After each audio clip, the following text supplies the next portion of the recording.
Thank you, Bill.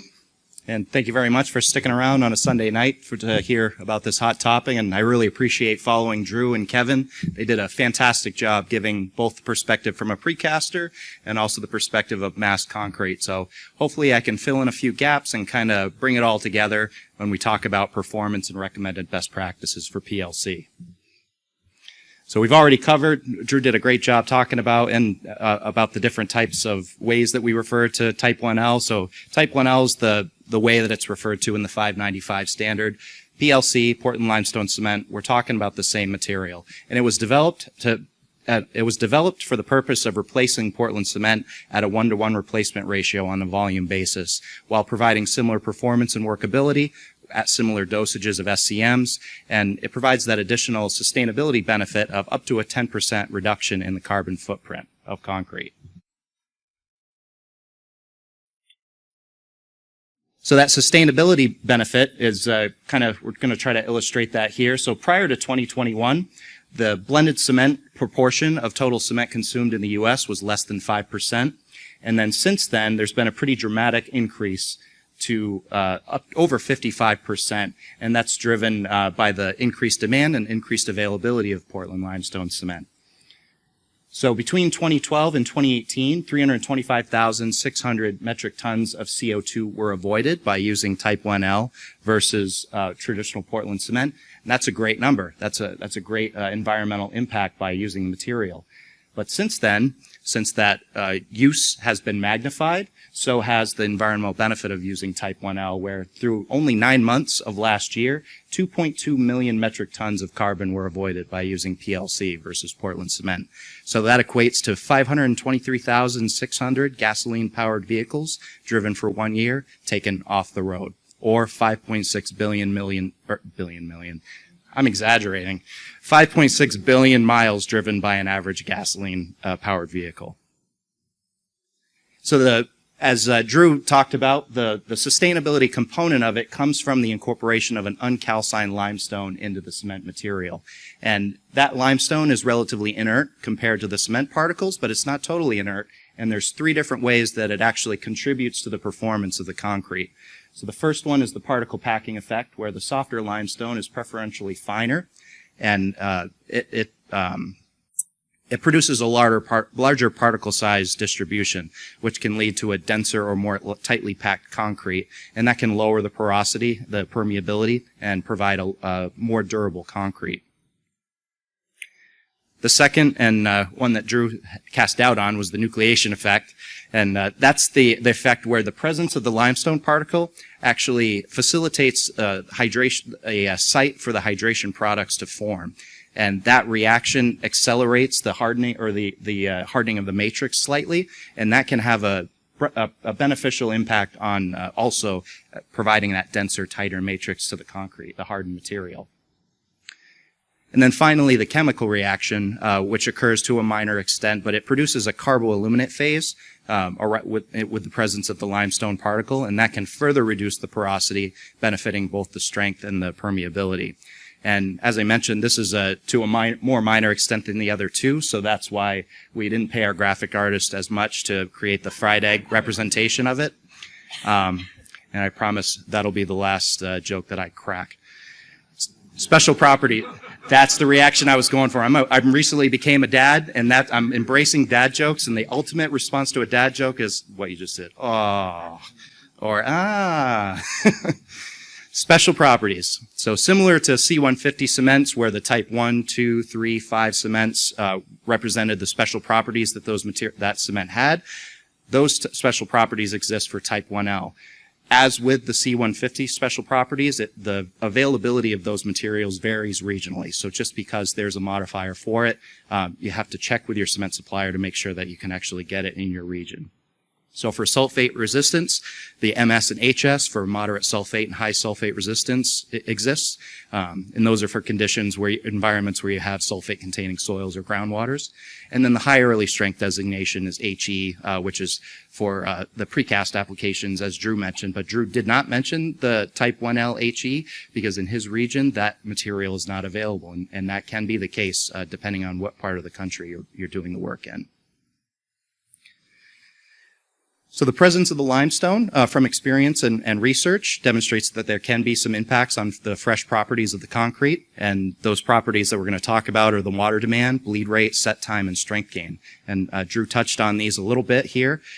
For water demand, the finer limestone is expected to decrease the void space, or basically increase that particle packing effect that I mentioned earlier, and that would make sense to actually reduce the water demand of the cement. But that PLC can also be a finer material, which can have the opposite effect and actually increase the water demand because of the additional absorption on the surface of the particles.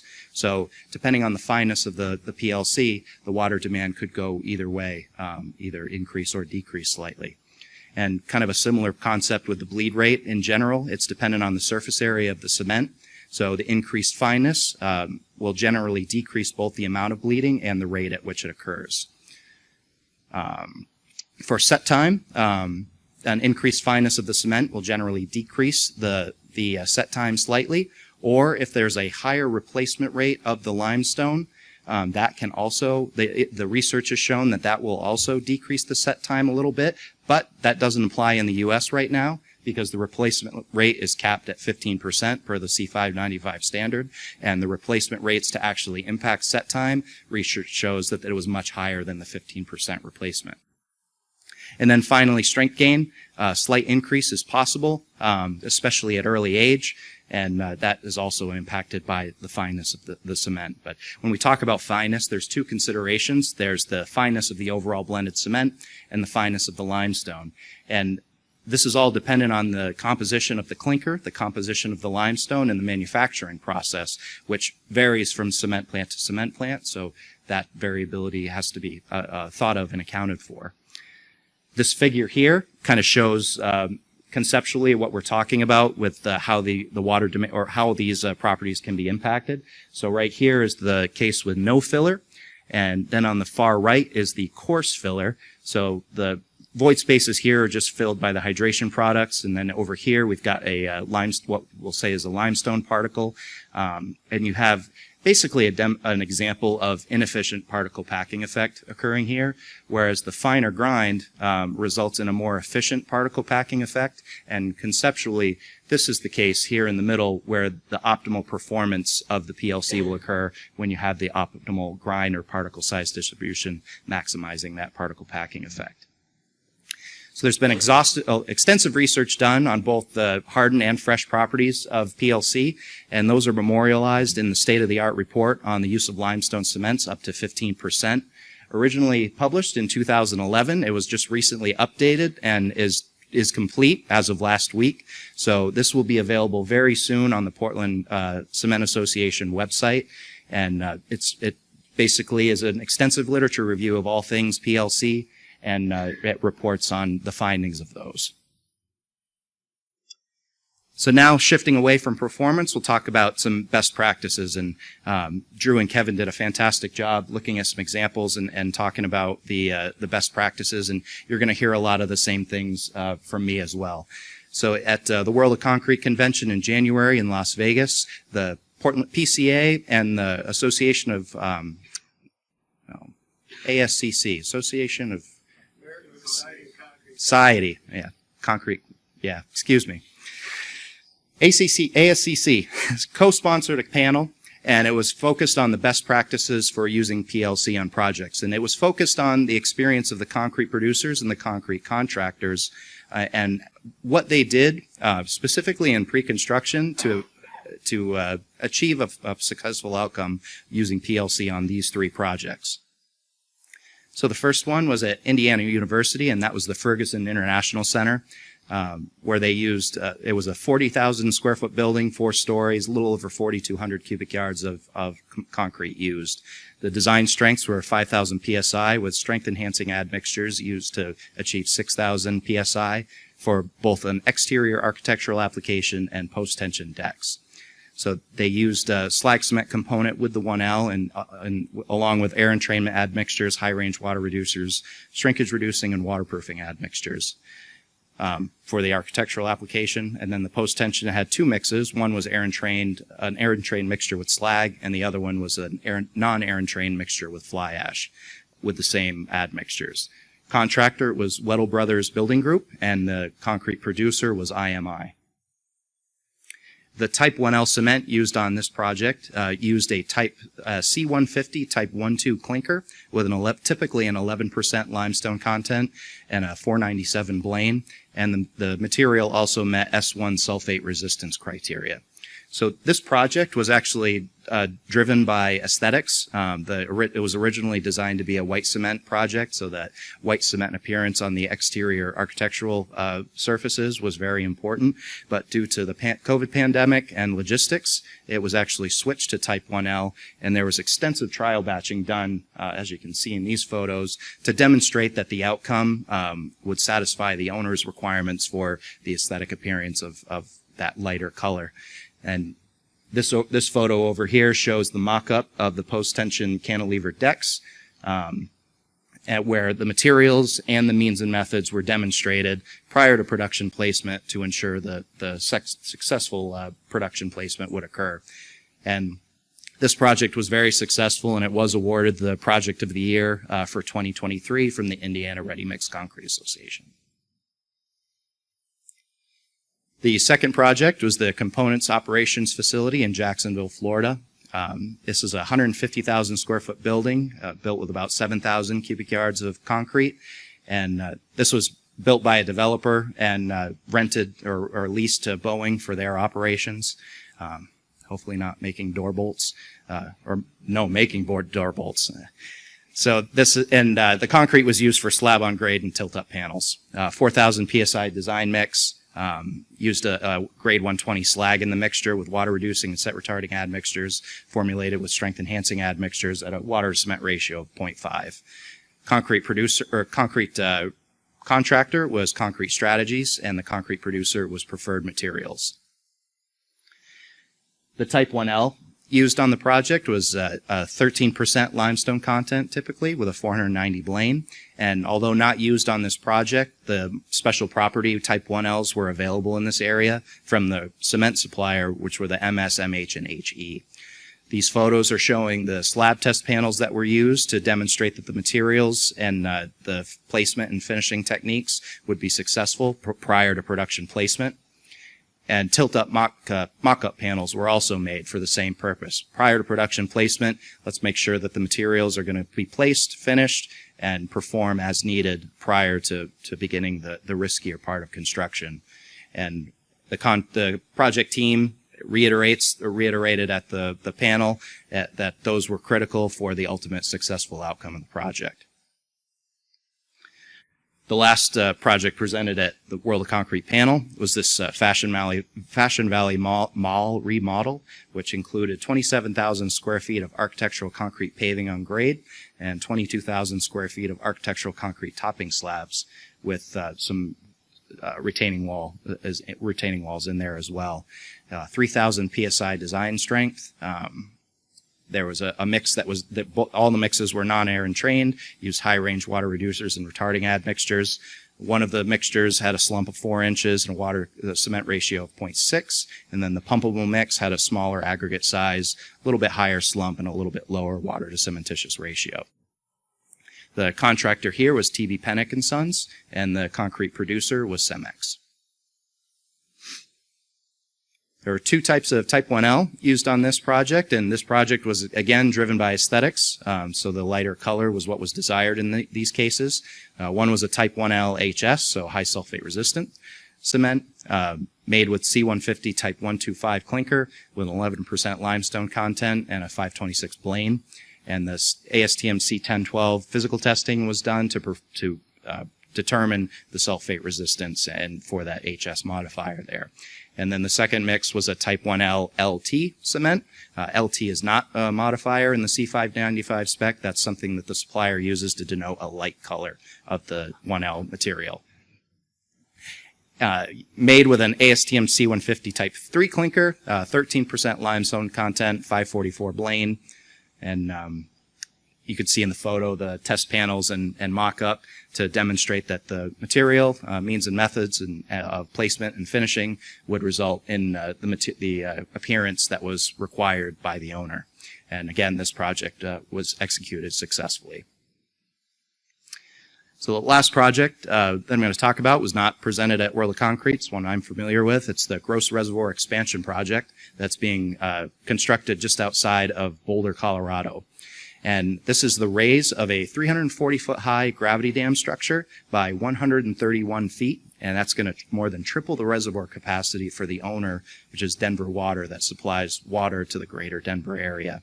So they're going to accomplish that raise with 740,000 cubic yards of roller compacted concrete and 68,000 cubic yards of conventionally vibrated concrete for the facing. So the conventional concrete is more reliably air entrained to provide freeze-thaw resistance in the harsh Colorado environment, which is why they're using it there. The preliminary mix design called for 150 pounds of cement and 210 pounds of Class F fly ash, and the design team did extensive testing up front to compare two different sources of Type 1L and 125 cement, and they also looked at several different sources of Class F fly ash and compared how all those materials reacted together before finally deciding that Type 1L would be the cement used on this project. And they also have a very strict requirement on the placement temperature of 50 degrees Fahrenheit. And the reason for that is that this is a massive structure. And it's actually going to change the behavior of the dam from a gravity structure to a thick arch structure. So those thermal stresses had to be controlled very closely, resulting in the strictest placement temperature requirement that I've ever heard of. And the contractor's pulling out all the stops to do this with coarse aggregate cooling with chilled water, fine aggregate cooling with cold air, and they're allowed to replace the mixing water with up to 80% ice in order to accomplish that. Joint venture, the concrete producer and contractor, here's a joint venture between Kiewit and Barnard.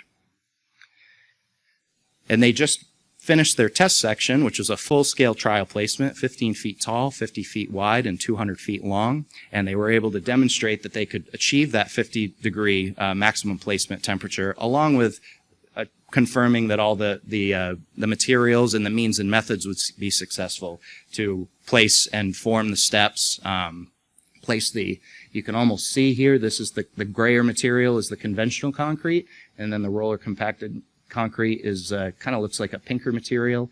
So, and these are the steps that are going to make up the downstream face of the new dam, because the RCC raise gets placed from the toe of the existing dam up to the crest and then above. So this new material will be what you see. But again, successful full-scale trial prior to production is critical to prove the means and methods and make sure that construction goes well. When it begins this year, so the first year one, they're expecting to advance from the toe of the existing dam up to the existing crest, and then in year two, they'll raise the dam up to its new crest elevation, tripling the capacity of the reservoir that it impounds. The project expected to be completed and first filling is expected to happen in 2027. And the RCC alone is going to use about 50,800 metric tons of PLC. So that represents about 4,256 tons of CO2 avoided versus if that RCC was made using Portland cement. And that's equivalent to about 1,000 gas-powered cars driven for 1 year taken off the road completely. So that's just one part of one very large project having a very big environmental impact. And I'll also mention that none of the projects that I mentioned had a sustainability requirement in their specifications, but they use Type 1 well, and they recognize an environmental benefit anyway. So that sounds like a positive. So just to wrap up here, the best recommended practices that really Kevin touched on, Drew touched on, and I tried to nail it home as well.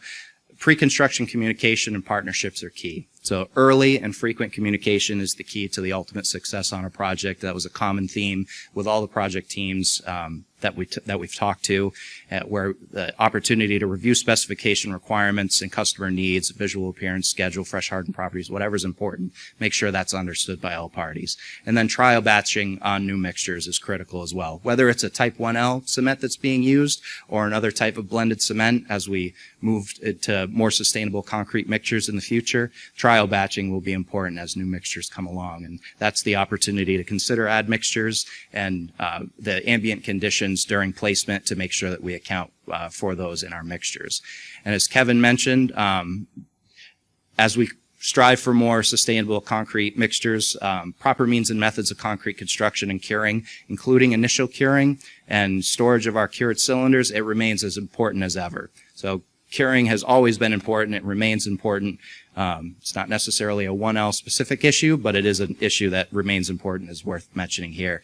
And then finally, field mock-ups or test sections are the best possible way to demonstrate that everyone understands the specification requirements on the project and prove that the means and methods and materials will perform as expected prior to production placement. And it's the opportunity, if there is an issue, to make an adjustment prior to production placement, and it just gives the project a better chance to have a successful outcome. Thank you very much.